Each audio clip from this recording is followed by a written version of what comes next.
My name is Sam Foster, and I'm 42 years old. This happened about a year ago, in the remote stretches of the Ozark National Forest, Arkansas. Even now, I can't quite believe how quickly a family vacation turned into the single most harrowing experience of my life. I'm laying it all down here as a testament to the strange forces that still linger out there in the woods, so you can decide for yourself what's real and what isn't. I work in IT, where almost everything is explained by logic and data. I'm used to diagnosing problems by looking at error codes and running troubleshooting scripts. I love my job, even though it can be stressful. And my wife, Natalie, used to tease me that I'd sooner run diagnostics on an ailing computer than trust my own instincts about a gut feeling. The two of us had been talking about a summer trip for a while, something to help us unplug from our routines, and if I'm honest, to reconnect with our teenage daughter, Kaylee.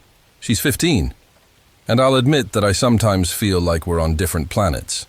She's either lost in a world of social media or buried in her art projects. Natalie and I thought that taking her out into nature might bring us closer, if only because she'd have less reason to hide behind a screen. We decided on an RV trip through Arkansas, specifically near the Ozark National Forest by the Mulberry River. We'd heard from a coworker of mine that it was a beautiful area, forests as far as the eye can see, rolling hills, rivers that glow in the late afternoon sun, and so many hiking trails that we'd never run out of places to wander. Kaylee wasn't thrilled by the idea, but she reluctantly agreed, more out of resignation than excitement. Then she surprised us by inviting her friend Dylan along. Dylan was a lanky kid, 16, who had been buddies with Kaylee since they were in middle school. He was easygoing, into horror movies, and always talking about ghosts or cryptids, though in a playful way. "This is going to be like a real-life Blair Witch," he joked when we told him about the campsite. Back then, I laughed at his theatrics. We loaded up the rented RV, which was bigger than anything I'd ever driven. It felt like piloting a small spaceship, but I was determined to make it work. Natalie had organized all our supplies into neat boxes, labeling them with marker. Food in one, towels in another, flashlights and camping gear in a third.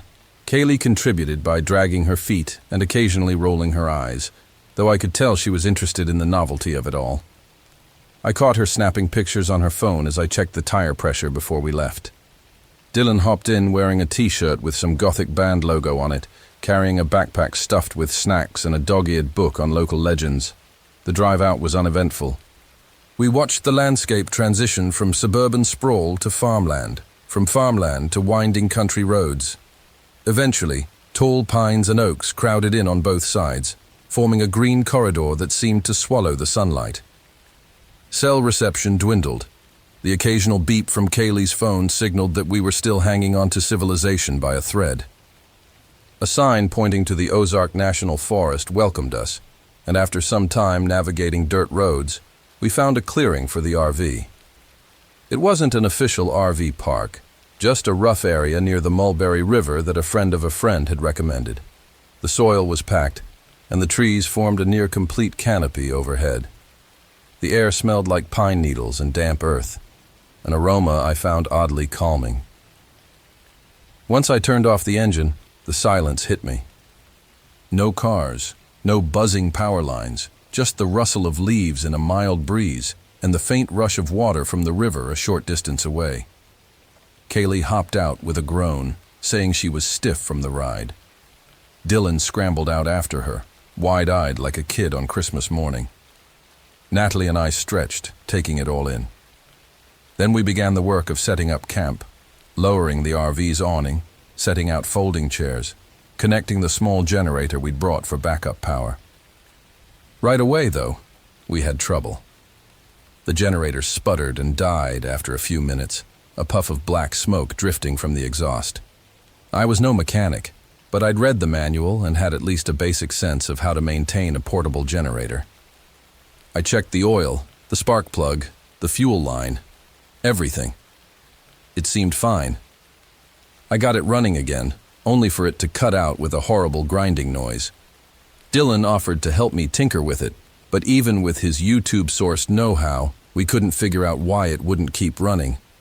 We gave up for the time being, deciding we'd rely on the RV's battery for lights and keep usage minimal at night. Kaylee complained that she was hungry, so Natalie broke out sandwiches, fruit, and snacks. We ate in the shade of the RV, listening to the birds. Now and then, something scuttled in the underbrush, maybe a rabbit, maybe a squirrel. Dylan pointed out a deer trail that cut through the dense foliage. He said it might lead down to the river. Natalie suggested we explore that afternoon, maybe do some light fishing if the weather held. Kaylee shrugged, the sullen teenager act still in full swing, but she didn't object. I was hoping we'd have a cozy fire that night, roast marshmallows, and share some stories. But while I was rummaging through a storage bin for the lighter fluid, I noticed a slow leak in the RV's rear passenger tire. I had a patch kit and a small air compressor, but it worried me enough that I made a mental note to check it every few hours. One crisis after another, I told myself. Maybe I wasn't cut out for this outdoorsy stuff after all. The day passed quietly, with only minor complaints. We ventured down to the Mulberry River to fish, though Kaylee refused to cast a line. She preferred wandering the bank, stepping carefully on smooth rocks while taking photos with her phone. Dylan found a big stick and used it to poke at the river's edge, scaring away fish. I told him to knock it off, and he just grinned sheepishly. Natalie was the only successful angler among us, reeling in a small trout that we let go. Still, it felt nice to be outdoors, disconnected from the hustle of daily life. Back at the RV, evening settled in. I prepared a small campfire using the wood we'd collected. We had s'mores, and Kaylee pretended not to enjoy them, but devoured two in quick succession. Dylan started telling ghost stories, typical teenage fare about a haunted house he'd heard of near his old neighborhood. I let them chat, focusing on the crackle of the fire. The forest was growing dark, the trees turning into tall shadows. Above us, a faint slice of moon appeared, and I was thankful we had mostly clear skies. Shortly after 10, we decided to call it a night. Dylan slept on the pull-out couch in the front of the RV, Kaylee on the convertible dinette bench, and Natalie and I took the small bed in the back. I remember feeling a twinge of pride that we'd survived our first day without too many disasters, though the generator issue and the leaky tire loomed in my mind. I drifted off to the hum of the RV's battery-powered air conditioning, which we kept set low to conserve energy. I woke a few hours later to absolute stillness. I'd lived in or near cities my whole life, so the absence of sound was unsettling. Even the forest seemed hushed. My phone said it was around 1 in the morning, and I told myself that everything was fine, that I was just adjusting to the quiet. But then I heard it, a gentle scratching at the side of the RV. I held my breath, thinking maybe an animal was rummaging. The noise moved toward the door, a light scraping that made my skin crawl. I almost woke Natalie, but my rational side kicked in. It must be a raccoon, I thought, or a stray cat, or something else small. After a minute, the scratching stopped, and I convinced myself to go back to sleep. The next morning I stepped outside to look for the source of the noise. Kaylee was still asleep, and Dylan was rummaging for cereal. Natalie sipped coffee by the small table, eyes half open. The exterior of the RV near the door had shallow gouges, as if something with small claws had tried to get in. I showed them to Natalie when she came out, and she frowned, but we told each other that it was probably a raccoon or possum scrounging for food. Dylan overheard us and joked that maybe Bigfoot had come knocking. Kaylee, overhearing from inside, muttered something about how Arkansas is known for weird cryptids, but she said it sarcastically. That day, the four of us decided to walk a bit deeper into the forest, following the deer trail Dylan had pointed out. We packed some water bottles and granola bars in a small backpack. He genuinely looked freaked out. That's when we noticed the same claw marks we'd seen on the side of the RV now appeared deeper, more furious, as if something had raked the metal. It made us all uneasy. Kaylee whispered, "Could it have been that shapeshifter story Earl mentioned?" Her sarcasm was no longer so apparent. We decided to do a day trip to calm our nerves, Maybe see some nearby trails by car instead of hiking aimlessly in the woods. Natalie was fully on board. We'll go for a scenic drive, see a bit of the Ozark highways, she said. Kaylee seemed okay with it, and Dylan nodded with relief. Before we left, though, I wanted to take a quick look around, see if I could find more footprints. About 50 yards from the RV, I found several more, though they trailed off near the brush. Something else was there.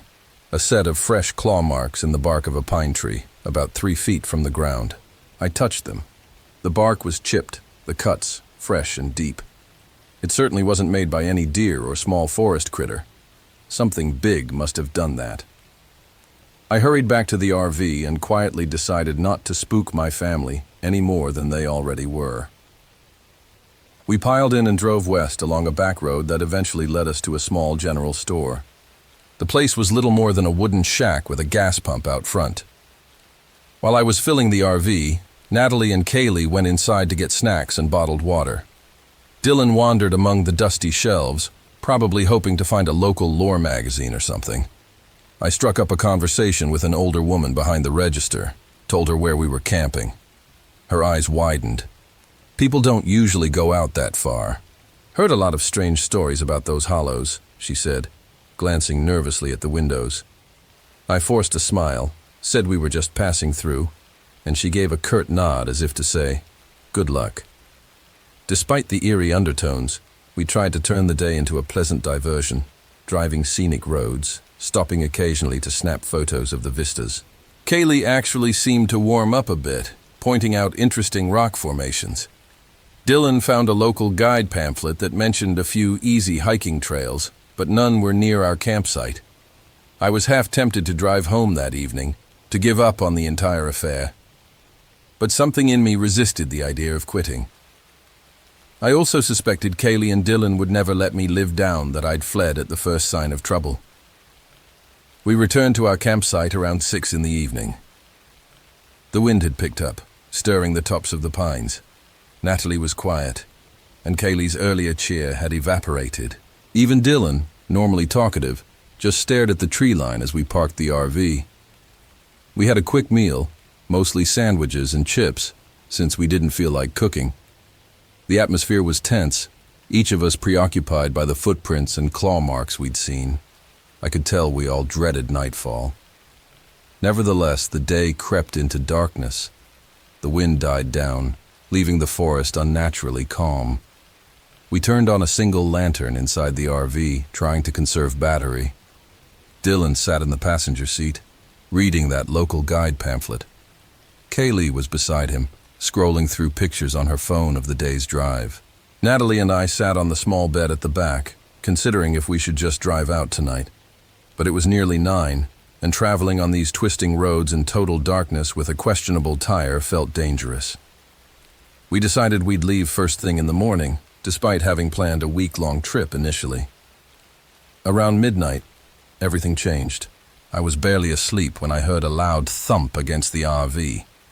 The entire vehicle shuddered. Natalie bolted upright, eyes wide. Kaylee screamed from the front, and Dylan shouted something about seeing a face at the window. I scrambled out of bed, adrenaline surging. The lantern had gone out, so the inside was pitch black, except for a small flashlight Kaylee was clutching. It illuminated her terrified expression.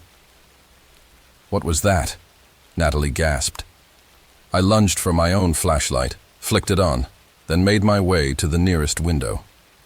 I saw nothing but shadowy trees. Another thud. This time it came from the driver's side. Dylan, shaking, peered out the windshield. "Something's circling us," he said, voice trembling. "It's tall, like a person, but it moved on all fours." Kaylee started hyperventilating, so Natalie tried to comfort her, while I rummaged for the tire iron I kept under the front seat. My heart pounded so hard I could barely think straight. The third thud was near the rear of the RV, accompanied by a shrill hiss or screech that made every hair on my body stand on end. It sounded almost human, but distorted, like a person howling through a broken amplifier. I steeled myself and opened the RV door an inch, shining my flashlight outside. A strong smell of rot hit me, like something decaying in the underbrush. The beam sliced through the darkness, illuminating only a patch of ground and the nearest trees. No sign of a creature. Then I heard movement to my right, rustling leaves, a low grunt. I swiveled the flashlight, and for a split second, caught sight of something pale hunched behind a tree. Its limbs seemed too long, its spine angled in a way I can't describe. Then it darted back into the darkness with impossible speed. I slammed the door shut, locking it. "We're leaving. Now," I said. Natalie nodded, tearful but resolute, and Kaylee just clung to her. Dylan was shaking as he tried to help me power up the RV. My hands fumbled with the ignition. The engine coughed and roared to life, but the headlights barely cut through the gloom.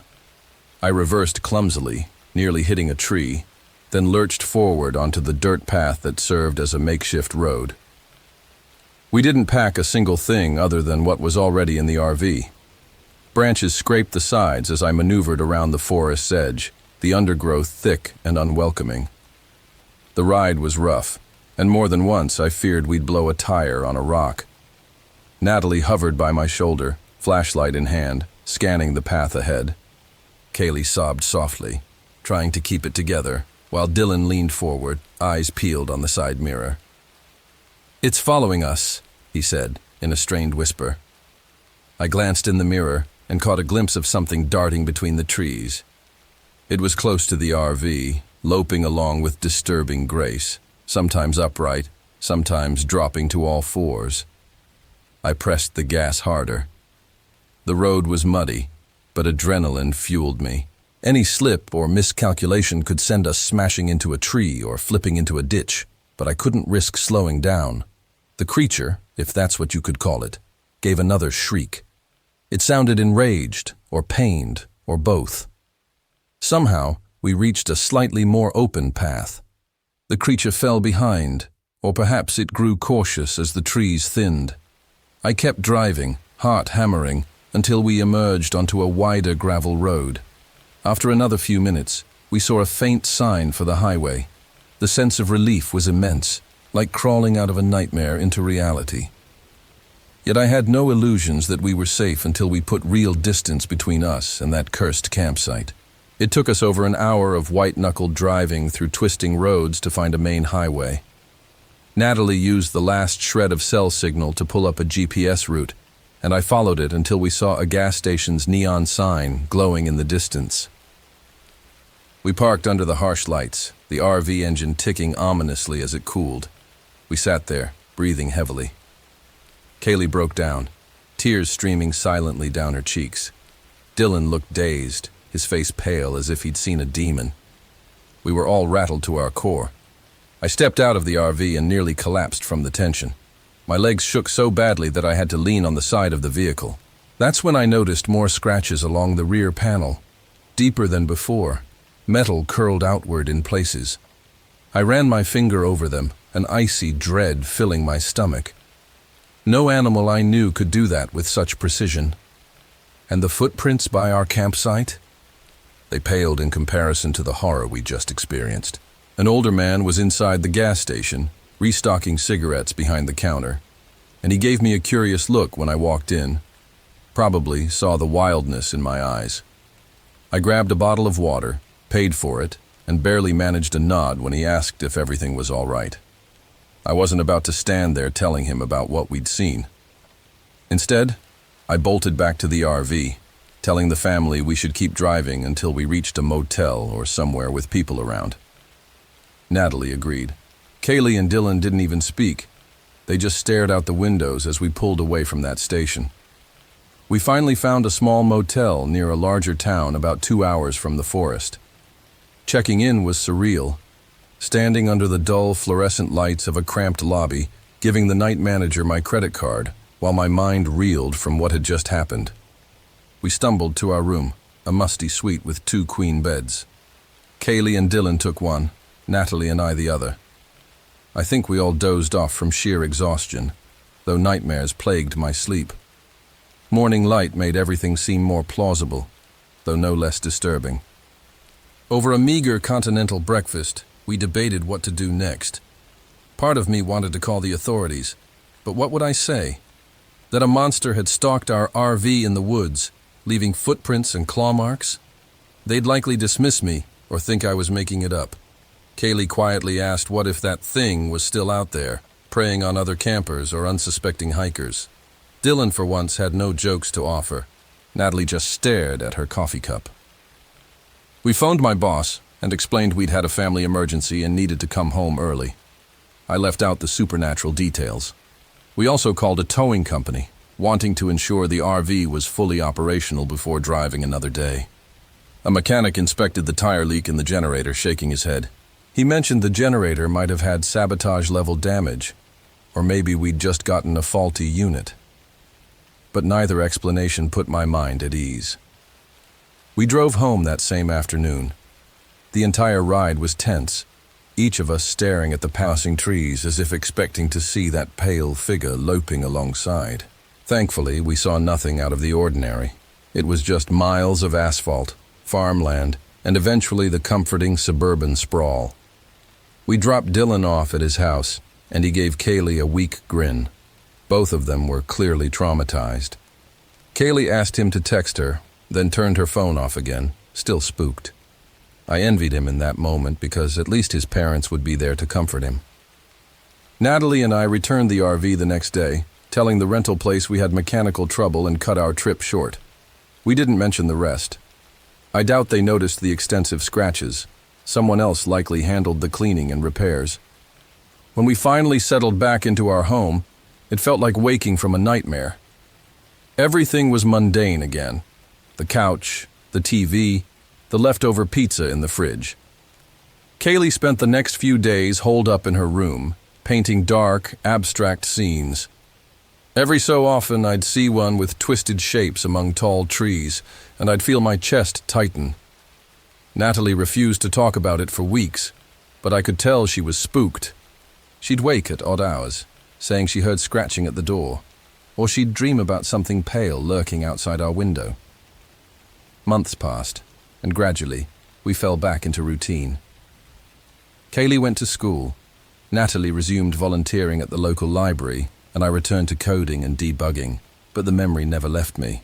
Sometimes, late at night, I'd find myself replaying the moment I saw that creature behind the tree, how quickly it vanished as if it knew I was watching. Dylan came over once for dinner, and Kaylee shot him a silent look that said, "We don't talk about that trip." We all avoided the subject, though it hovered like a specter in the background. I tried to learn more about Ozark folklore, reading articles, even watching a few documentaries. Stories abound about shapeshifters, witches, child-stealing spirits, and other malevolent beings said to roam the hollows. None matched exactly what we encountered, but the uneasy thread was there. A sense that old things lurk in those woods, older than any settlement or road, and if you wander too far off the beaten path, you might see something you wish you hadn't. One night, about 6 months after our ordeal, I dreamed I was in the RV again, alone this time. The forest outside was pitch black, and the windows were fogged.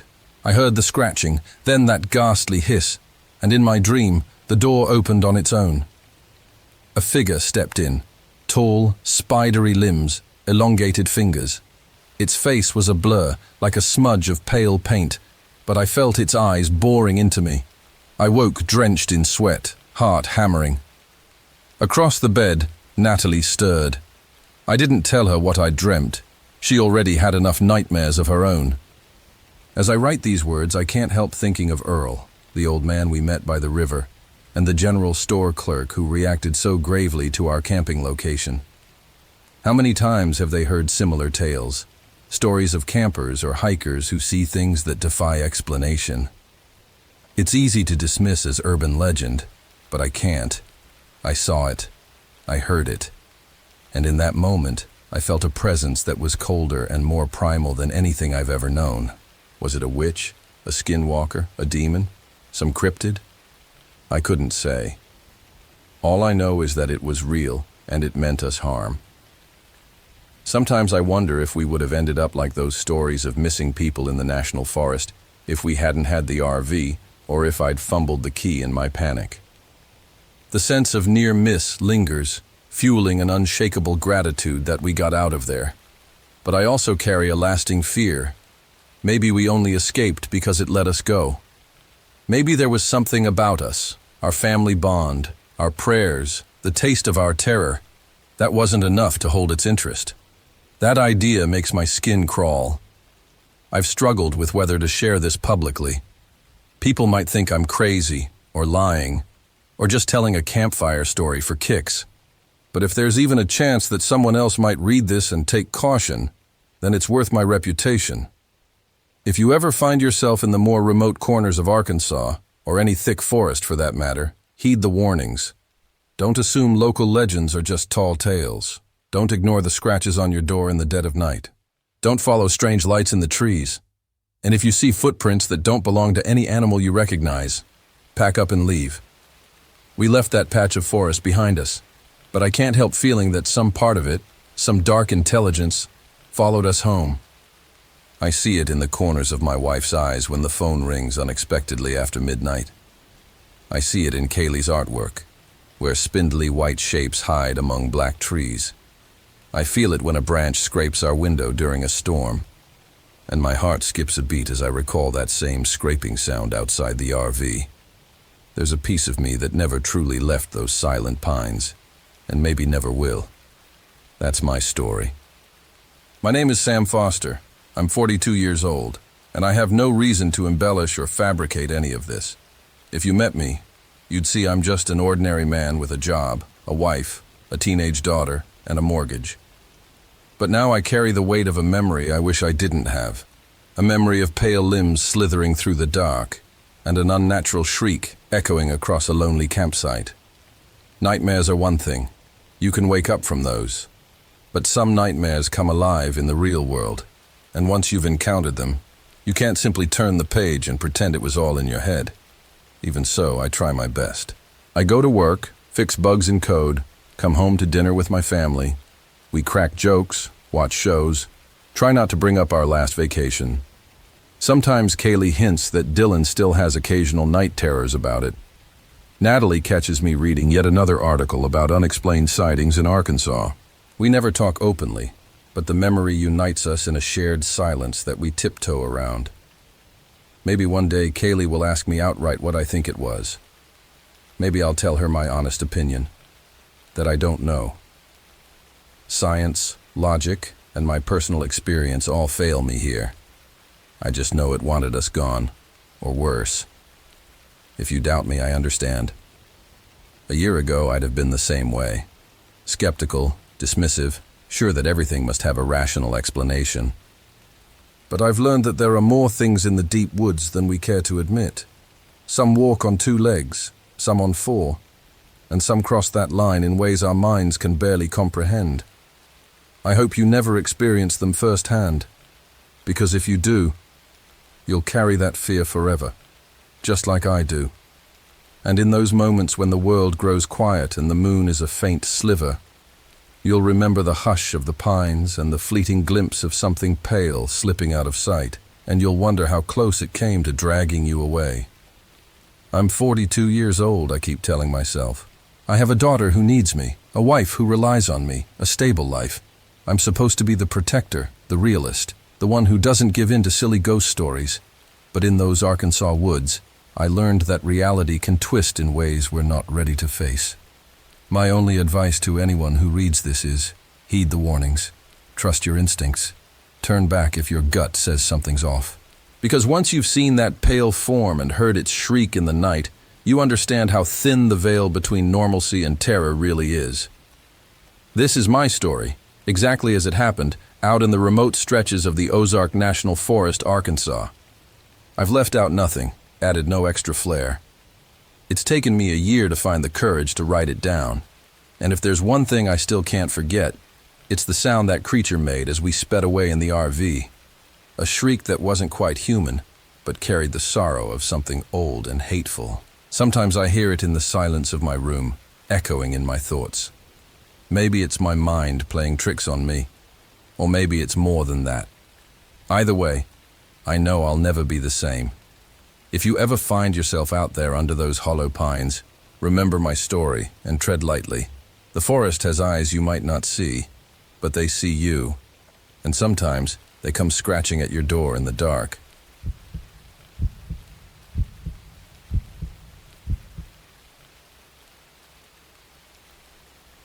My name is Sarah Donovan, and I'm 29 years old.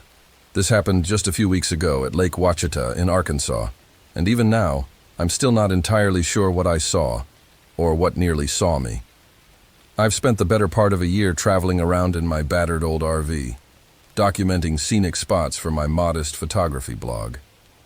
I've been to deserts, mountains, and remote beaches, always chasing the next stunning sunrise or hidden waterfall. But something about Lake Ouachita had captured my imagination. Maybe it was the rumored pristine morning mists rolling off the water. Or maybe it was because so few people ventured into the more obscure corners of that vast lake. Either way, I had no idea what I was getting myself into. I arrived in the early afternoon after miles of winding roads through Arkansas backcountry. By then, the sun hung low behind a canopy of pines. I took a moment to savor the view. The lake's rippling surface stretched out before me, dotted with small islands and coves. My plan was to park in a remote spot I'd read about on a local forum. According to a brief mention, an old overgrown trail led from this unmarked parking area down to a tiny cove. The pictures had been few and grainy, but the rumor was that the mornings there could be spectacular. Thick silver fog drifting in from the open water, with the rising sun cutting golden beams through the haze. My RV is no beauty queen, some peeling paint, a slightly temperamental engine, but it's home to me. I'd salvaged and renovated it on a budget, installing solar panels on the roof and hooking up a couple of marine batteries to power my fridge and laptop. I wanted to be self-sufficient, to vanish into the wild for days if I chose. That's part of my identity now, a nomad in search of postcard-perfect shots. I remember pulling off the main road and nearly missing the narrow dirt track I intended to follow. A crooked wooden sign, half-eaten by moss, barely legible, read, "No upkeep beyond this point." Exactly what I was looking for, I joked to myself. The RV's tires crunched over twigs and rocks as I slowly navigated the makeshift path. Branches scraped the sides. I cringed at every scratch, but pressed on until the trees opened to a compact clearing. From there, a faint path led downhill to the lakeshore. I could see the glimmer of water beyond the undergrowth. Before I even cut the engine, I spotted another vehicle, a smaller RV belonging to a couple who must have arrived earlier. They stood in front of a smoldering fire ring, rummaging with some gear. From a distance, they looked friendly enough, so I gave a polite wave. They waved back, albeit a bit stiffly, and then immediately packed up their chairs, as if they were in a hurry to move on. I parked, hopped out, and inhaled the pine-scented breeze. A sense of freedom washed over me. For a moment, all was well. I began unloading some of my supplies, setting a small folding table outside the RV, and checking the fridge's power levels. That was when I caught sight of the couple again. They were frantic, throwing things into the back of their RV. The woman glanced at me, then turned away. The man gave me an awkward half-smile and mumbled something I couldn't catch. 5 minutes later, their engine roared to life, and they disappeared back up the dirt path, leaving me alone in the silence. I shrugged it off. Maybe they had an emergency or decided they didn't like the isolation. After all, not everyone appreciates the feeling of being utterly alone. Me, I craved it. That was the whole point of the trip. But the isolation had a strange edge to it. When the couple's RV noise faded, the quiet settled back in like a heavy blanket, broken only by the faint lap of water against the shore. It was peaceful, but also unsettling. Every crackling branch or rustle in the shrubs seemed louder. I told myself to relax, rummaging through my camera gear to distract my nerves. My plan was to do a quick recon walk, find vantage points for tomorrow's sunrise shots, and then return to the RV to make dinner. I followed a narrow trail that skirted the water. The lake was gorgeous. Blue-green ripples, the horizon lined with distant pine silhouettes. I snapped photos of interesting driftwood and the sun glinting off the calm surface. Eventually, I came upon a sagging old cabin. A corner of its roof had collapsed, and vines crawled across broken windows. The place exuded a lonely, almost mournful vibe, as though it had been abandoned for decades. Something about it drew me in, the camera capturing the eerie angles and shadows. That was when I heard footsteps behind me. I spun, heart pounding. My eyes locked onto a figure in a brown uniform, a park ranger, I realized with relief. He was tall, silver-haired, his face etched by sun and wind. He raised a hand in greeting. "Didn't mean to startle you," he said. "Name's Holt. Ranger Holt." He looked me up and down, likely sizing me up for a lost tourist. I told him my name and what I was doing, just a travel photographer trying to find scenic spots. He glanced at my camera. "You alone out here?" he asked. I admitted I was. He frowned slightly, then gazed at the old cabin. "You be careful," Holt warned. "This part of the lake, people claim they see lights at night or hear strange noises. Used to be an old hermit who lived around here. Some say well, nobody's sure what happened to him, but local stories never left it at he died quiet in his sleep. If you ask me, folks just like to tell tall tales." I smiled politely, expecting a typical campfire yarn. But there was a seriousness in his eyes. He told me to keep to the main trails if I wandered far after dark, and said that if I needed help I could radio the main park station, though reception might be spotty. Then he offered a curt nod and continued on his way, off to do whatever rangers do in these remote corners. I shrugged off his ominous tone, telling myself it was probably standard caution. Still, some small part of me felt uneasy. I snapped a few more shots around the cabin, then turned back to camp. That evening I grilled up some vegetables on my portable stove. The RV's interior light hummed on, and my battered generator handled the load. I reviewed the photos I'd taken, mostly scenic shots with the occasional artsy angle of the decrepit cabin. I thought about the couple who'd bolted earlier, and Ranger Holt's warning about weird stories. Out here, I guessed, rumors spread like smoke. Could be anything. Ghost tales, a rumored cryptid, or just local lore. I laughed softly at myself for even letting my mind drift to such subjects. Night fell quickly, and with it came a hush that reminded me of being underwater. The stars were bright pinpricks, reflected in the lake's glassy surface. I decided to step outside for a final breath of fresh air before bed. A breeze rustled the treetops. I walked a few yards from the RV, turned off my flashlight, and let my eyes adjust to the darkness. That's when I noticed a faint glow at the edge of the water, off to the right where the cabin was. It pulsed for a moment, then vanished. It could have been a firefly, I told myself, or maybe some reflection of a flashlight. Still, the hair on my arms bristled. I retreated into the RV, locked the door out of habit, and settled in for the night. At around 2 a.m., something woke me, a scraping sound overhead, faint but persistent, like fingers or claws dragging across the roof. I froze, my heart hammering. I wondered if a branch was scraping in the breeze, but the trees weren't that close. Could it be a raccoon? A possum? The scraping stopped as suddenly as it began. I waited for more, but I only heard silence. Telling myself it was nothing, I drifted into restless sleep. In the morning, I stepped outside and circled the RV. No low-hanging branches, no obvious sign of an animal. The roof was slightly curved, not easy for a creature to perch on. I shrugged it off. I had a bigger problem. The auxiliary battery that powered my fridge and interior lights was significantly drained. I had enough juice to keep things running for now, but it was odd. The solar panel should have kept the battery near full since it was sunny most of the day before. I let it go and grabbed my camera. Dawn at Lake Ouachita was magnificent, just as I'd hoped. Heavy fog swirling across the surface, thick enough to mask the shoreline in wisps.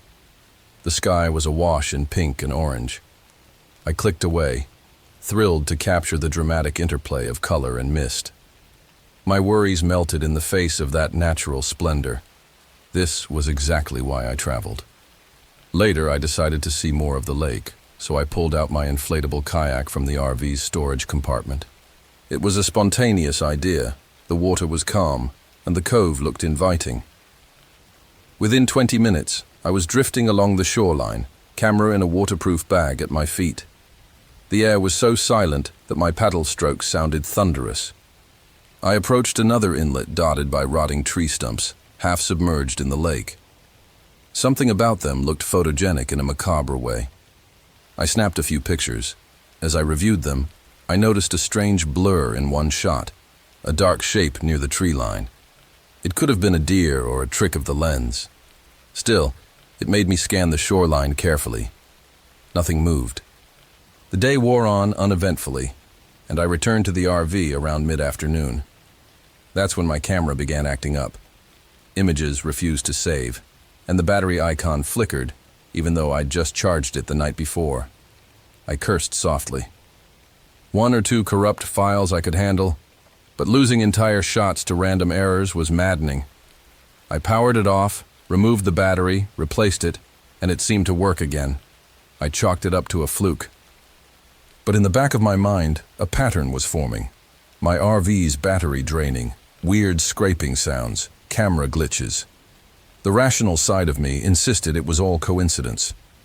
Needing supplies and wanting a better cell signal, I decided to drive into the nearest small town that late afternoon. My phone's GPS signal was spotty at best, but I managed to find a single gas station. Its convenience store boasted old shelves with dusty canned goods, snack bars, and questionable coffee. I bought a few things: water bottles, some instant noodles, a pack of batteries. The woman at the register looked bored, until I mentioned I was camping near the old cabin cove. Her expression instantly darkened. "Folks don't usually stay out there," she said. "They say the water's got a devil. Some story about a drowned." She hesitated, as if regretting bringing it up.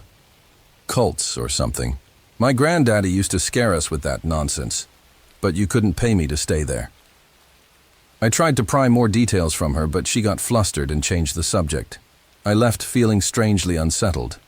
Could it be that the local stories had freaked out the older couple at my campsite? Was that why they left so quickly? On my drive back, I ran into Ranger Holt again, quite literally. He was parked in his pickup truck at a roadside overlook. I slowed, and he walked over, tipping his hat in greeting. "You heading back to that cove?" he asked. When I nodded, he paused. "Might be a storm coming. Roads get tricky." I thanked him for the warning, but something in his tone suggested more than just weather concerns. He pressed his lips into a thin line. "Be safe, Ms. Donovan," he said, then let me go. By the time I made it to the dirt path, the sky was indeed thickening with clouds. I parked in my clearing and debated whether I should stay or drive to a better spot. But dark fell fast, and the wind picked up. Thunder rumbled in the distance. I decided to ride out the night. I moved some gear inside, battened down the RV's awning, and checked my battery. It was at half capacity, which wasn't great, but I hoped it'd last. The storm broke around 9. Rain hammered the RV's roof, lightning flashed periodically, and thunder rattled my windows. I tried to focus on editing some photos, ignoring the swirling wind outside. Then my lights flickered. The RV's overhead lamp dimmed to near darkness before stabilizing. My heart lurched. If I lost power in this storm, I'd be sitting in the pitch-black woods with only a flashlight. Then came another noise. Thump, thump, thump along the RV's side. I froze, hands trembling over my laptop. A branch? Possibly. But the pattern felt too rhythmic, like fists knocking. I killed the overhead light and grabbed a small flashlight, creeping toward the window. Rain streaked the glass, distorting my view. Lightning flashed, illuminating the trees, and for a split second, I thought I saw a shape out there, something tall and motionless just at the edge of the clearing. Adrenaline pounded in my chest. Thump again, nearer the door this time. I swallowed hard. There was no reason for anyone to be out here, in the middle of a storm, knocking on my RV. Unless, was the older couple back? Or Ranger Holt? But why wouldn't they call out? Gathering my courage, I unlocked the door and cracked it open, shining the flashlight into the rain. The wind whipped water into my face. The ground was muddy, my shoes sinking a little as I stepped down. "Hello?" I called. Nothing but the roar of the storm. Another flash of lightning flickered across the water, revealing the silhouetted cabin. A pang of dread tightened my stomach. The shadows seemed to shift across the porch. I blinked, and it was gone. I backed into the RV, heart thudding. I secured the door and locked it again. That's when I heard a different sound. A low, mournful moan drifting across the lake, muffled by the wind. It sounded almost human, but too deep and somehow watery, like a groan echoing through an underwater cave. Fear turned my blood cold. The thumping stopped, and I spent the next hour huddled on my bed, flashlight in hand, half expecting something to crash through the window. Thunder boomed, rattling my nerves. Eventually the storm quieted to a steady rain. Against all odds, I fell into a fitful sleep. In the morning, everything was gray. The sky was overcast, and mist clung to the lake in patches. When I stepped outside, the first thing I noticed were the footprints. They led from the water's edge straight up to my RV's door, and then back again. They were large, elongated, the toes splayed in a way that didn't look quite human. My mind frantically tried to categorize them. Maybe waders or flippers? Could someone have been messing with me, wearing some weird costume? Yet they looked so real and disturbing, as though each toe was separate and deeply impressed into the wet earth. Shaken, I snapped photos of the prints. My camera cooperated this time, though I half expected more glitches. Then I noticed something else.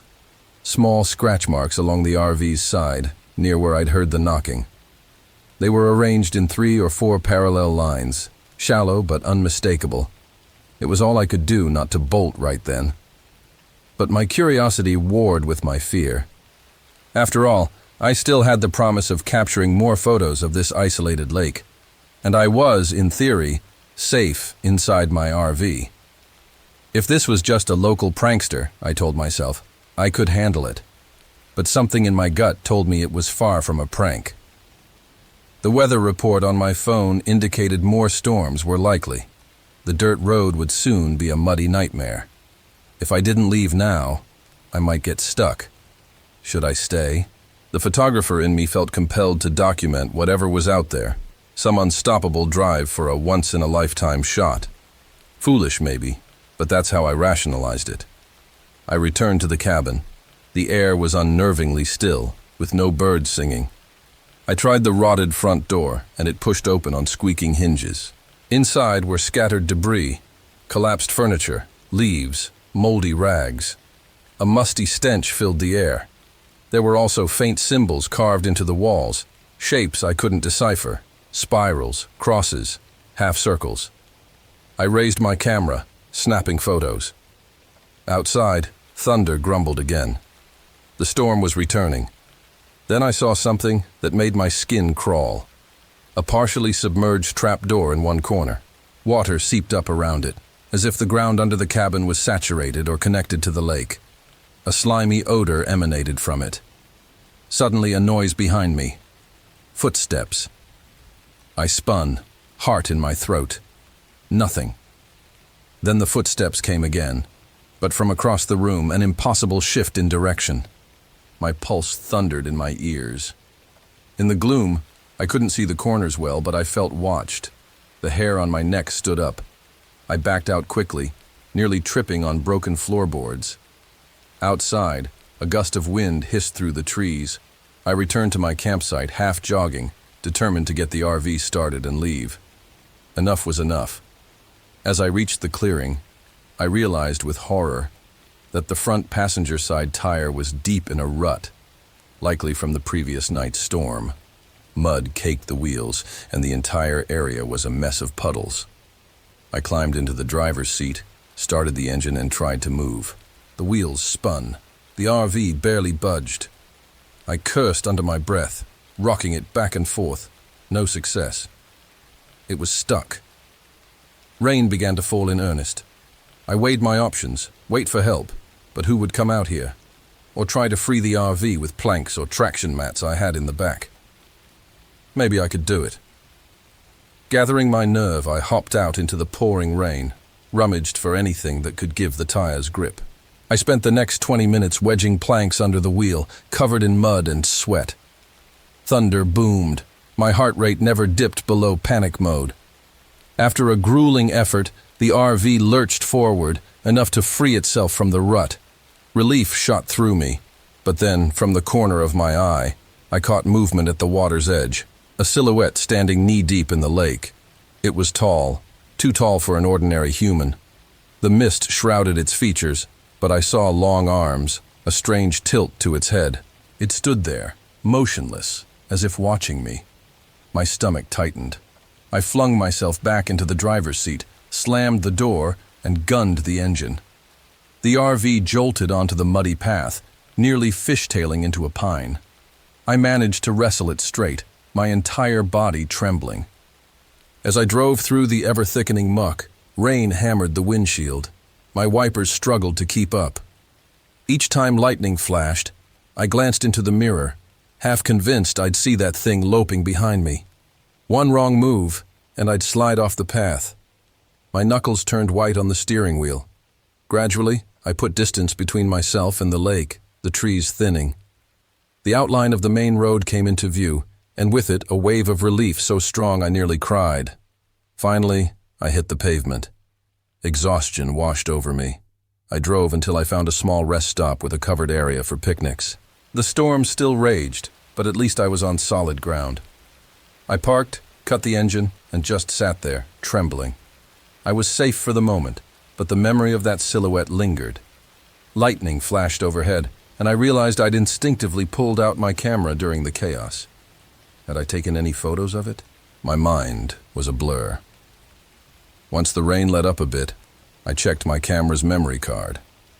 Most images were the standard scenic shots, plus the cabin interior. But one shot, triggered by pure luck, showed a blurred, humanoid figure near the lake's edge. The arms appeared to be unnaturally elongated, and the face was a smear of pale reflection. A chill ran through me. It was enough to confirm I hadn't imagined it. Yet I doubted anyone else would buy it. They'd say it was a trick of the light, or a person in a wetsuit. I wasn't sure which explanation I wished were true. I sat there in the rest stop's small parking area for at least an hour, letting the storm subside. No sign of Ranger Holt or any other travelers. Eventually, I mustered the strength to drive again, following the highway until I spotted a neon gas sign glowing in the distance. The place was nearly deserted. I pulled under the canopy and stared at the reflection of my RV in the station's windows. Deep grooves of mud covered the lower panels. New scratches marred the paint above the door. Each scratch felt like a tangible mark of what I'd escaped. Inside, I tried to act normal, buying coffee and a stale muffin. The cashier, a young man fiddling with his phone, barely glanced at me. For a moment, I was tempted to spill everything: the footprints, the cabin, the thing in the lake. But I stopped myself. What good would it do except brand me as a maniac? Refueled and calmer, I got back on the road. By late afternoon, the sky cleared, revealing watery sunshine. I drove until I reached a more populated town, booking a room in a cheap motel. My fingers felt numb as I paid for the night, hauling my camera gear inside.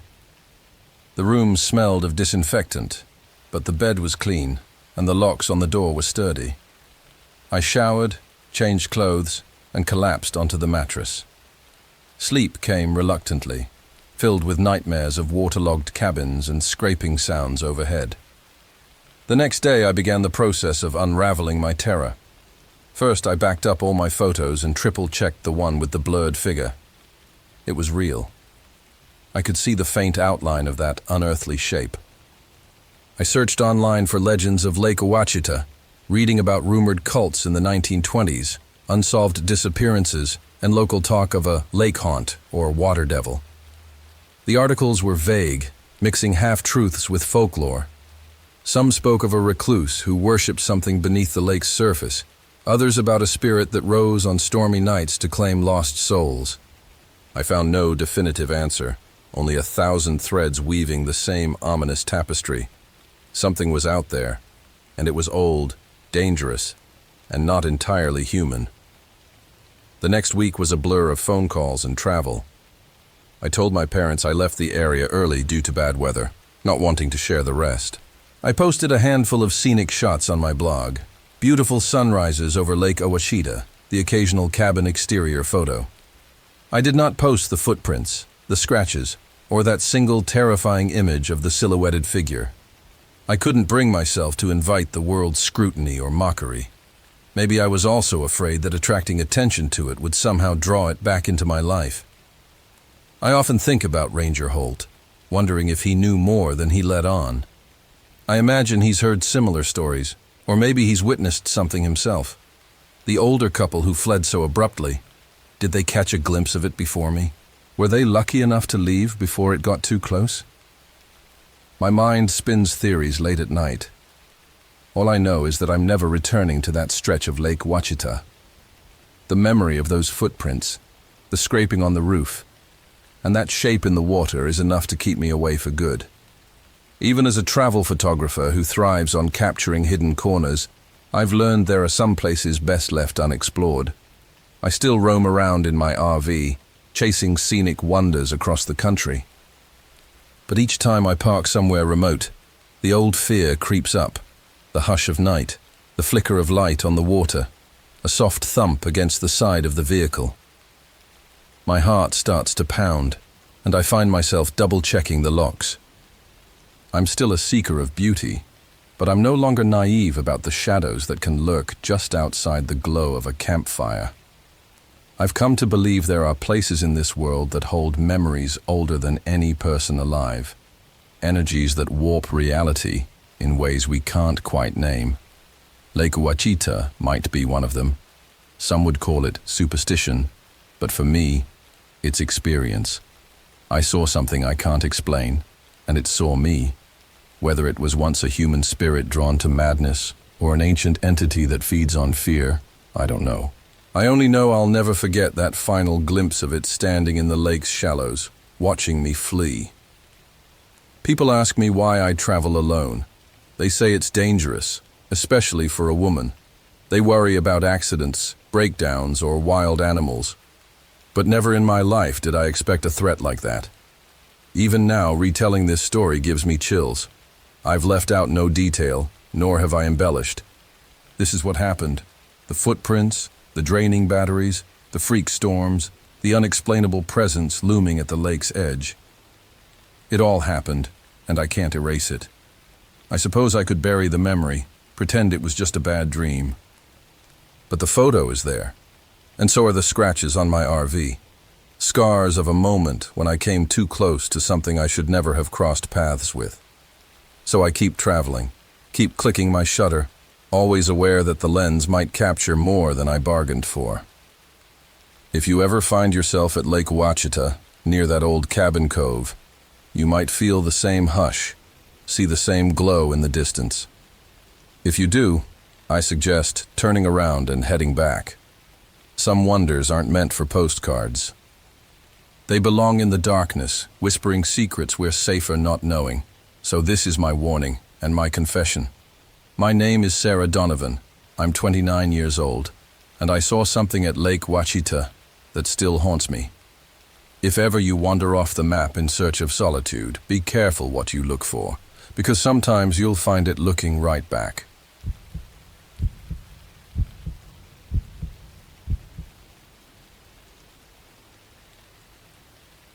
My name is Jordan Brooks, and I'm 34 years old. This happened not long ago in the Hemlock Ridge area near the Buffalo National River here in Arkansas. In all my years working at a museum in Little Rock, I never would have guessed that a routine research project, something as innocuous as investigating an old journal, could lead me straight into one of the most chilling experiences of my life. But it did, and I'm writing this down so that you can understand exactly what happened, detail by detail, no matter how surreal it may sound. I'm an archivist by trade, employed at a local history museum in the city. We get a wide variety of artifacts donated, sometimes entire trunks full of faded photographs, diaries, or relics from bygone eras. The item that pulled me into all this was a worn, leather-bound journal dated to the early 1900s. Its entries were cryptic, filled with references to an elusive traveling preacher who once roamed rural Arkansas. One day, that preacher simply vanished without a trace, though local folklore hinted at darker explanations. My boss wanted me to do a deep dive, gather background info, maybe incorporate the find into a special exhibit. It sounded straightforward enough.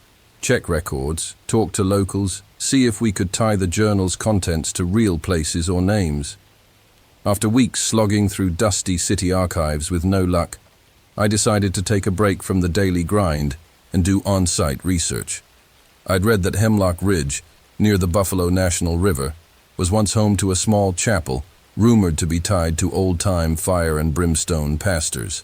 The chapel had been abandoned for decades, overshadowed by stories of vanishings, curses, and possible witchcraft. The plan was to rent an RV, drive out there, camp for a few days, and see if I could find any traces of the preacher or references to his rumored congregation. Maybe some new clue would pop up in the region's local documents or among the older residents. I'd never done solo RV camping before, but the idea felt liberating. I rented a modest, mid-sized rig from a local dealership. No frills, just a decently comfortable bed, a kitchenette, a small dining table, and an old radio. The outside was a little battered, and the inside smelled faintly of must, but it would do. I packed enough supplies for about a week: canned goods, bottled water, a portable solar charger for my laptop, and of course the journal itself, sealed in a plastic sleeve to keep it safe from the elements. The drive to Hemlock Ridge was scenic at first. I watched the cityscape fade, replaced by rolling fields and pockets of forest, until the true wilderness of the Ozarks rose around me. Eventually, paved roads gave way to narrow dirt lanes hugging steep hills. The region was known for its tall hemlock trees, their deep green boughs casting shadows so thick it felt like twilight, even in midday. When I finally spotted a small wooden sign reading Hemlock Ridge Campground, I turned off the main path. The sign looked handmade, half hidden by vines, as if people rarely ventured that way. I pulled into a rough clearing ringed by towering hemlocks. Only 2 or 3 sites existed, each basically just a patch of level ground. No campers in sight. There was a metal fire ring, a dilapidated picnic table, and a faded map tacked to a kiosk. It showed the Buffalo National River snaking a mile or 2 away, plus a dotted path labeled Ravine Trail that led up a steep hillside. Scribbled in pen was Old Chapel, with an arrow. Perfect, I thought. I parked, turned off the engine, and climbed out of the RV to stretch my legs. The hush was immediate, thicker than anything I'd experienced outside a library's reading room. No distant traffic or city hum, just a breeze rustling the hemlock branches. My nerves prickled with a mix of excitement and unease. Isolation can be thrilling and unsettling at the same time. I spent the rest of that day setting up a small camp. I tested the gas stove inside, checked the battery levels. A single solar panel on the roof was supposedly enough to keep the RV's interior lights running, provided I wasn't wasteful. Satisfied, I grabbed the journal and stepped outside to read it in natural light, perched on the edge of the picnic table. The old leather creaked when I opened it. I flipped through brittle pages, scanning the loops of antique handwriting. Many references to sin among the pines and the righteous who shall call forth the devils. The final entry was especially eerie, mentioning a binding that must be severed before the final sermon, then abruptly ending. The rest of the pages were either blank or water damaged. I felt a chill, despite the muggy air. Out of the corner of my eye, I saw motion. A woman in a green uniform approached, carrying a clipboard. She was in her mid-40s probably, with short brown hair and a no-nonsense gait. When she got closer, I saw the name patch, Ranger C. Warner. I stood up, offering a polite smile. She introduced herself, asked if I was new to the campground. I explained my museum research, though I kept it vague. She nodded thoughtfully, Just be careful out here. The roads aren't well maintained, and storms can roll in fast," she said, scanning the thick canopy. "Not many folks come through Hemlock Ridge these days. Some claim it's unsettling at night." Her expression suggested she'd heard her share of local ghost stories. Before leaving, she gave me her station's frequency, warning that cell service was spotty. I tucked the slip of paper into my pocket. Something about her concern made my stomach tighten. I was used to field work, but that usually meant scanning old courthouses or rummaging in county archives. This was different. Real isolation. Nevertheless, my first night was uneventful. I cooked a basic dinner on the RV stove and retreated inside when insects started swarming the campsite. I jotted notes in my laptop about the day, then drifted off to sleep amid the quiet hum of the fridge. Early the next morning, I decided to explore the ridge on foot. I grabbed water, my camera, and the journal for reference, hoping to identify some landmarks. According to the map, a short trail led up to an abandoned chapel. If that was the same building the preacher once used, I might find inscriptions or documents. The trail started out clear but soon narrowed, flanked by sharp rocks and thick brambles. The hemlocks soared overhead. A hush settled in again, broken only by my crunching footsteps and distant bird calls. After maybe 20 minutes, I caught sight of the chapel, perched on a slope. A small wooden structure with a sagging roof, grayish boards turned fuzzy with moss. At some point, someone tried to maintain a graveyard around it. Tilted crosses and stones dotted the hillside. Most were unreadable from years of weathering. I approached slowly, half expecting the floorboards to give out if I stepped inside. The door hung off a broken hinge, revealing a dusty interior. Sunlight filtered through shattered windows, illuminating rows of wooden pews. A battered pulpit stood at the front, its surface etched with patterns or maybe graffiti. The air smelled of damp rot. Flipping open the journal, I compared the dated entries to the layout of the chapel. One passage mentioned a hidden compartment where the preacher supposedly stored his unholy texts. Intrigued, I scanned the pulpit for signs of a panel. Indeed, there was a small latch, rusted shut. I tried prying it with my pocket knife, but it wouldn't budge. Eventually, I gave up, leaving it for another day. That was when I noticed small pools of melted wax on the floor near the front pew, fresh enough that dust hadn't settled into them yet. Dark red candles, half burned. A few scraps of paper with faded writing lay scattered nearby. Someone had been here recently, performing some kind of ritual. The thought sent a shiver through me. Suddenly, I caught movement in the corner of my eye, something white fluttering near a broken window. I jerked my head, heart hammering. Nothing stood there but the ragged remains of a curtain, shifting in a draft. I felt a little silly for spooking so easily, but the place was definitely giving me the creeps. After snapping a few photos with my phone, I headed back outside. On my way down the slope, I nearly collided with an older man in a threadbare jacket and mud-caked boots. He tipped his hat in a polite greeting, but his expression was guarded. He introduced himself as Wallace, said he lived down by the river. I mentioned I was researching the local chapel and old folklore. He just shook his head. "That building ain't good for you, young fella," he said, voice low. "Should leave it be. Heard too many tales. Preacher folk dabbling in curses, that kind of nonsense." I wanted to pry, but he didn't seem inclined to talk. "If you're near Hemlock Ridge, you watch yourself at night," he added. "Them that come snooping sometimes never leave." His eyes flicked toward my journal, but he said no more. With that, he trudged off into the trees, leaving me uneasy. Farmer Wallace's warnings echoed in my mind as I made my way back to my campsite. That afternoon, I attempted to do some reading inside the RV. But soon I noticed the overhead light dimming, even though the sun was still high. I checked the battery monitor, near full. Strange. The fixture flickered, then stabilized. A minor glitch, I told myself. Later, I stepped out to gather firewood and saw footprints near my RV. Bare, elongated footprints that led around one side and vanished behind a thick cluster of hemlocks. possibly from Wallace, but these looked too large. My scalp prickled. I called out, but no one answered. Nightfall came quickly. I built a small fire in the ring outside, more for comfort than cooking. The darkness between the trees felt alive, shifting in the wind. The cracks of the fire occasionally sounded like footsteps. I kept glancing over my shoulder at the tree line, half expecting to see those footprints' owner. Eventually, a storm began to gather overhead. Distant thunder rumbled, and I decided to retreat inside the RV before the rain started. Around midnight, I was awakened by a distinct knock at the RV door. 3 sharp taps. My blood ran cold.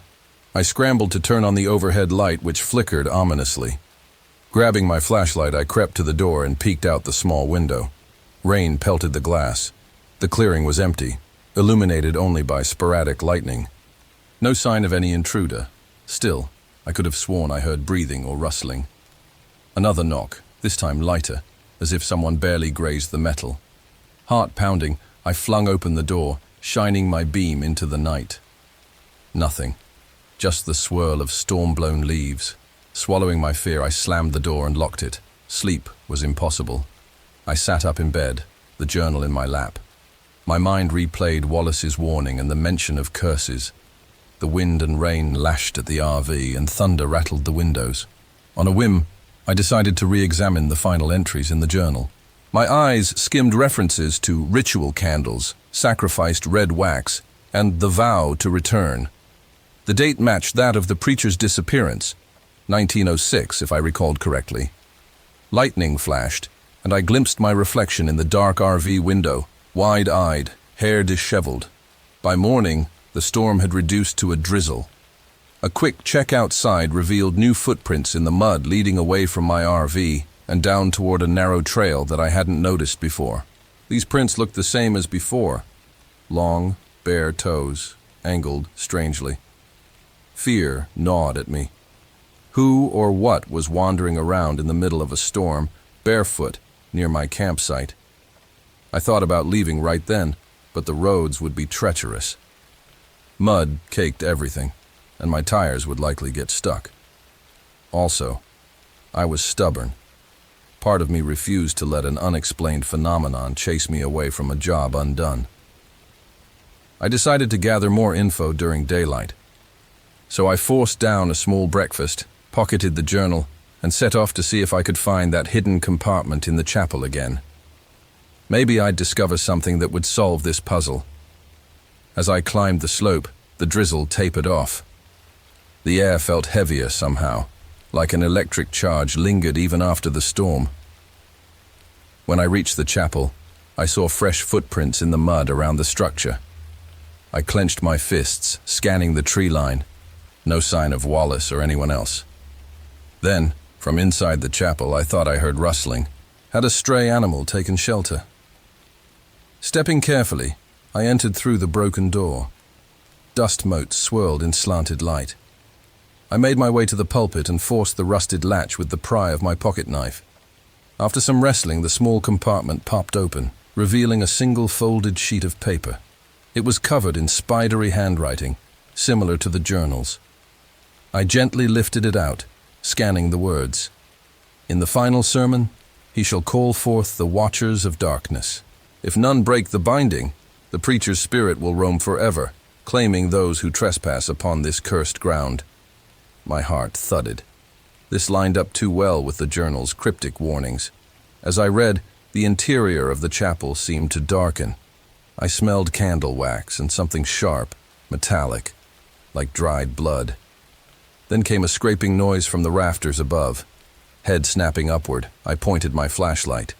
A ragged shape scuttled out of sight into the shadows. My gut lurched. Was it an animal or something else? Gripping the paper tight, I fled the chapel. Outside, I nearly stumbled down the slope. Halfway back, I ran into Ranger Warner again. She was on foot, her face drawn tight with concern. "You shouldn't be up there," she said, casting a wary look at the chapel's silhouette. She asked if I'd seen anyone else around. She'd found weird footprints circling the main campground, too. I told her about the knocks on my RV door, and glimpses of a strange figure. She frowned deeply, advising me to leave if I could. Before I could reply, a voice from behind startled us both. Wallace, emerging from the tree line. He regarded me warily. "Read your old text, have you?" he asked. I swallowed and nodded. He glanced at Ranger Warner.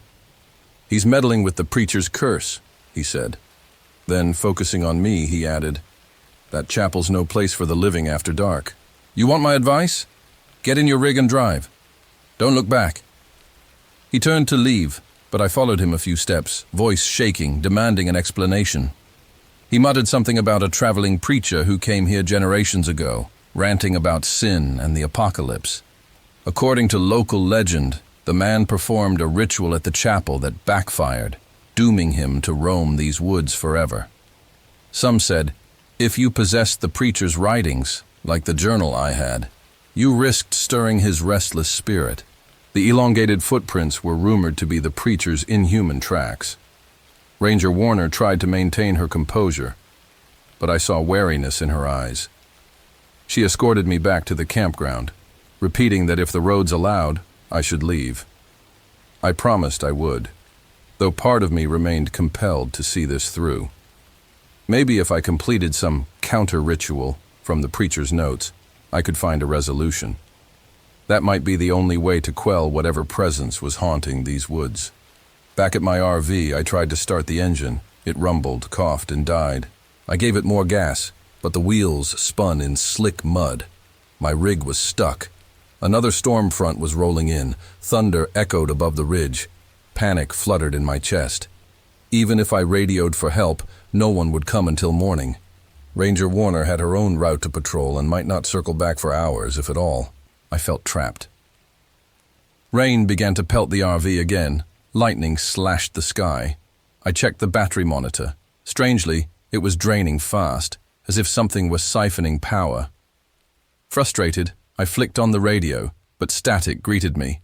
No signal. The overhead light flickered, then dimmed.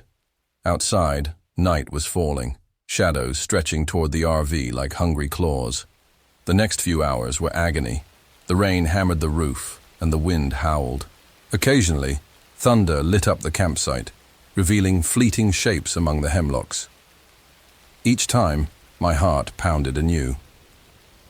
With trembling hands, I placed the journal on the small dining table and laid out the folded page from the pulpit. I scanned them for references to a ritual to break curses. One line repeated, "Heed the final testament. Speak it by the sacred beam." Vague, but it might be a clue. A sudden crash against the RV made me yelp. The vehicle rocked as if something heavy had struck it. I grabbed my flashlight and, despite terror clawing at my throat, opened the door a crack. Wind and rain lashed my face. Lightning illuminated a tall figure at the edge of the clearing.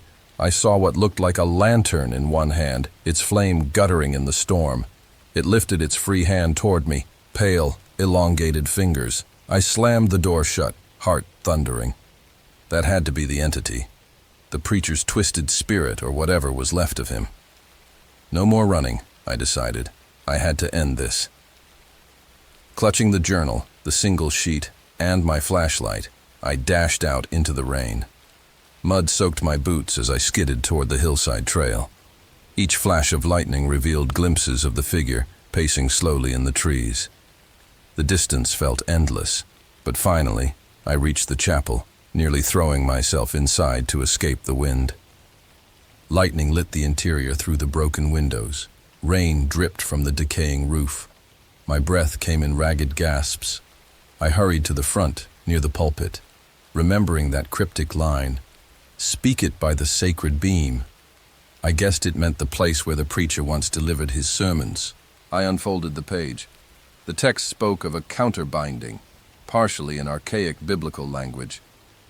My voice trembled as I read, "By the binding of words undone, let the wanderer be cast from mortal soil. Let the final testament be broken, that the living be left in peace." A deafening crack of thunder made the chapel quiver. The overhead beams groaned. My flashlight flickered out, leaving only the strobing lightning. In one blaze of light, I saw the figure standing in a pew aisle, a gaunt silhouette with hollow eyes, water streaming down its withered cheeks, the lantern clutched in skeletal fingers. Its mouth opened in a soundless gasp, or maybe a howl the thunder swallowed. Shaking, I forced myself to keep reading. The figure lurched closer, each step a dragging motion on the warped floorboards. I repeated the incantation, voice rising over the storm's fury. Suddenly, a gust of wind rushed through the chapel, extinguishing the lantern's flame. The figure let out a ragged shriek, the unholy sound slicing through my ears. I stumbled backward, nearly toppling over a pew. With the final syllables of the incantation, a brilliant flash of lightning illuminated everything. For a single heartbeat, I saw the preacher's distorted face, anguish etched in every line. Then the figure shattered like mist, scattering into the air. The wind died, the thunder rolled away, and I collapsed to my knees, shaking uncontrollably. Seconds or minutes later, I couldn't tell, I realized the storm had begun to subside. Rain still fell, but lighter. The oppressive weight in the chapel's air had lifted. Cautiously, I stood and scanned the pews. Empty. No trace of the figure, no sign of fresh footprints. Only the battered pulpit and a few puddles from the leaking roof. My flashlight flickered back to life, as if some energy had been freed. Clutching the soaked journal and page, I stepped out of the chapel into the drizzle. Dawn was a faint glow on the horizon. I half slid, half ran down the muddy trail. By the time I reached my RV, the clouds were thinning, revealing a pale sky. My rig sat in a pool of mud, but I mustered the courage to try starting it again. The engine coughed to life, and this time the wheels gained traction. I coaxed it forward until it lurched free of the mire. Relief made tears sting my eyes. I was leaving Hemlock Ridge if it killed me. Just as I was merging onto the main dirt road, I spotted movement in a break between the trees. It was Wallace, standing there, hands in his pockets. He gave a small, almost imperceptible nod, as though he understood something had changed. Before I could wave, he turned and trudged away, disappearing among the towering hemlocks. The drive back to civilization was a blur. I stopped only once for gas at a station an hour away. My clothes were still damp, and I must have looked terrible, mud-streaked, wild-eyed. The cashier gave me a concerned glance, but I had no words to explain. Finally, by late afternoon, I parked the RV in the rental lot near Little Rock. The clerk barely glanced at the mud-splattered exterior, too busy with paperwork. If he noticed the claw-like dents on one side, he didn't mention it. I spent the next few days holed up in my apartment, sorting through everything I'd experienced. The journal's final pages had gone blank in places, as though water damage had consumed the text, or maybe something else had erased the words. The folded sheet from the pulpit was still legible, but the edges looked singed, as if brushed by a flame that hadn't been there before. Whatever ritual I'd performed seemed to have broken the curse, or at least silenced the wandering preacher's ghost. I'd never been one for the supernatural. Yet how else could I explain the footprints, the knocking, the apparition at the chapel? My boss at the museum asked about my research trip, expecting a neat report. I mumbled something about local legends and an abandoned chapel, saying I didn't find much of substance to authenticate. He never pressed further. I doubt he would believe the truth. Even so, I've kept the journal locked away, uncertain whether to include it in any future exhibit. Some artifacts deserve to remain hidden, if only to keep whatever is attached to them from stirring again. All I know is that I can't shake the sense that a part of Hemlock Ridge followed me back. Maybe just the memory, maybe something more.